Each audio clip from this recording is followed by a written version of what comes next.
pour Sergio justement. Ça combine bien avec Taoflieb. Et là on trouve les espaces. Et c'est un penalty qui est accordé. Thomas Robinet, le contre-pied est parfait. Stupeur ici à René Fenouillère dans ce choc de la 15e journée du National. Ce sont les visiteurs qui ouvrent le score 1-0.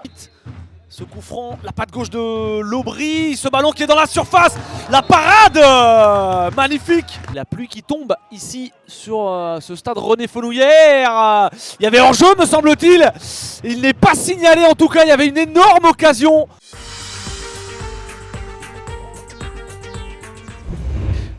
Le Cristolien qui va centrer, Mogdad qui va essayer de récupérer ce ballon qui s'est écroulé et que signale l'arbitre. Penalty face à Arnaud Balijon et c'est parfait, ouverture du score pour Abdelmalek Mogdad sur penalty. 36e minute de jeu, l'USCL passe devant. Ça me paraît très étonnant. Ah, ça sera pour Julien Anziani quoi qu'il arrive. Avec le pied droit, ça a été retouché, boxé des 2 points et bien par Véron. Cette fois-ci un Ajaxien, alors formé du côté de la CA, ça va pas forcément plaire au gazier, mais c'est bien sûr Hugo Haine. Attention Pereira, la balle elle est parfaite pour Bâle, qui a pris le temps, qui a ajusté, et ça fait désormais 2-0 pour l'US Créteil Lusitanos. Ouais, on l'a dit, et depuis le début de la seconde période, je le disais il y a même pas 3 minutes, cette équipe de Créteil elle a repris des couleurs en deuxième période et le centre est parfait au sol sur Bâle qui laisse aucune chance à Balijon. On n'est pas verni, niveau infirmerie côté gazier, c'est en effet le cas. Oh, attention avec ce ballon, on l'a fini, Dori qui avait posé le pied dessus, oui penalty pour le Gazelec Ajaccio et ça pourrait tout relancer. Anziani face à Stéphane Véron, c'est peut-être le tournant du match. Julien Anziani, oh et l'arrêt de Stéphane Véron, incroyable arrêt du gardien de l'USCL, porté en triomphe bien sûr. Vigilant sur les appels de Robic dans notre dos. Ça fait 2-3 fois là. Attention à la tête de Robert Ma, elle est sur la barre transversale cette situation, et elle est dégagée dans un second temps par Florian Lejoncourt. Engagé là de la part de Xavier Thomas. Et Robic à nouveau sur le côté droit. Et une bonne tête peut-être à l'arrivée. Le but, l'ouverture du score. L'ouverture du score, elle est signée Gendré dans cette partie. On va proposer de la part de Toupin le centre de Benali à l'arrivée. Il y a du monde dans la surface. C'était Dacruz. Il était parti un petit peu à la sauve qui peut. Gay et Nam qui sont devant le cuir. Mamadou Gay, le meilleur buteur, qui s'élance, qui frappe, qui enroule et c'est au fond. L'ouverture du score dès la 4e minute de jeu sur ce coup franc parfaitement enroulé. Odumo qui a de l'espace, Odumo qui peut décaler Bilingui en position de centre. Le centre instantané de Bilingui pour Odumo. Oh quelle égalisation! Quelle égalisation du FC Bastia Borgo au meilleur moment, juste avant la mi-temps, avec Kamisoko, avec Mamadou Gay et Bayard qui feinte sa course, Bayard qui peut centrer. Le second but de cette équipe paloise inscrit, me semble-t-il, alors il est loin, et c'est Antoine Baptiste pour ce corner. C'est frappé au second poteau, la tête de Doumbia, elle est dégagée sur la ligne. Cette balle, c'est pas terminé, le ballon qui reste. Tente de trouver Ketke Fomfon, c'est bien joué. Avec peut-être la tentative de frappe. Il y a un très bon ballon ici. On dribble le gardien et c'est l'ouverture du score.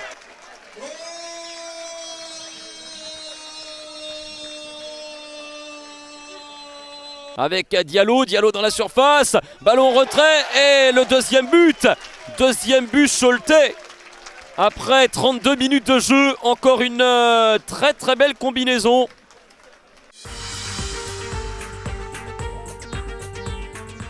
Des récupérations très hautes de la part des joueurs de QRM. Moussa Gueye qui va provoquer, Moussa Gueye la frappe, pourquoi pas la déviation, oui. Le but.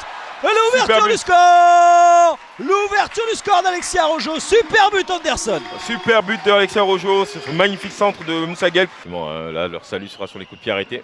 Et attention le corner, l'attaque Alfred et le but. Ouais. L'égalisation, je crois que c'est un CSC de la part de QRM. Elle est déviée par Takalfred et ce ballon mis dans ses propres buts par un joueur de QRM. Ça va pas être non plus du poste pour poste. Attention, Enzo Real justement qui touche un de ses premiers ballons pour Montiel à la surface. Il y a pas hors jeu. Testu qui se manque. La reprise et le deuxième but. Bilal El Hamzaoui qui vient crucifier les joueurs de QRM. Et il est au fond, le but Béziers. Différence, à un moment donné, il faut crochet à gauche, crochet à droite, on frappe. Oh attention, Stan Oliveira là qui a marché Ouais. sur la tête de Montiel. Carton jaune pour les deux. Et il y a un rouge qui va sortir. Et c'est pour Araujo. Il avait déjà eu un jaune. L'expulsion du buteur. Aussi Bien pour fait ça, gagner c'est les bien précieuses fait ça. secondes. Attention Ndao, Frappé, Ndao il est Ndao. passé. Oh le retour. Oh le penalty. Le penalty sifflé par Monsieur Fabry. Attention Atassi parce que là ça va être un carton jaune et ça va être un carton rouge pour Reda Atassi. Gaëtan Laura face à Vincent Viau. Et ça fait 2 buts partout. Et Diochon qui se lève comme un seul homme. L'égalisation de QRM. 2 buts partout entre QRM et Béziers. Au milieu de terrain, c'est Fleury qui est servi sur le côté droit, qui va sans doute centrer dans la surface de réparation. La reprise de Chergui. Oui, quel but magnifique! Oh, quel but magnifique avec ce centre de Fleury du côté droit. Cette reprise de volée de Chergui. Sur le corner tiré par Dunkerque. Attention au premier poteau et but. Et oui, malheureusement, on le disait à l'instant. C'est vrai que c'est handicapant au niveau de la sortie du joueur. Peut-être une faute de corner au premier poteau. Ouais, attention, regardez. Oh, quel arrêt. Mais quel arrêt. Ballon qui profite à l'entrée de la surface de réparation. À Bayo, attention. Boudou pour ce deuxième but. Et malheureusement, l'erreur, on en parlait. C'est pas possible.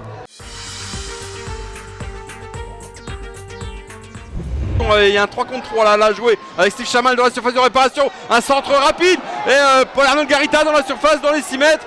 Et avec une frappe de Junior Senneville qui a été découpée. C'est un penalty.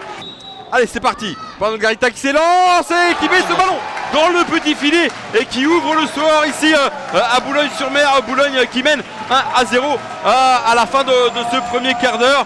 Pour Ibrahima Traoré qui centre pour Paul Arnaud Garita, la petite matchère. Et il y avait Steve Chamal au deuxième poteau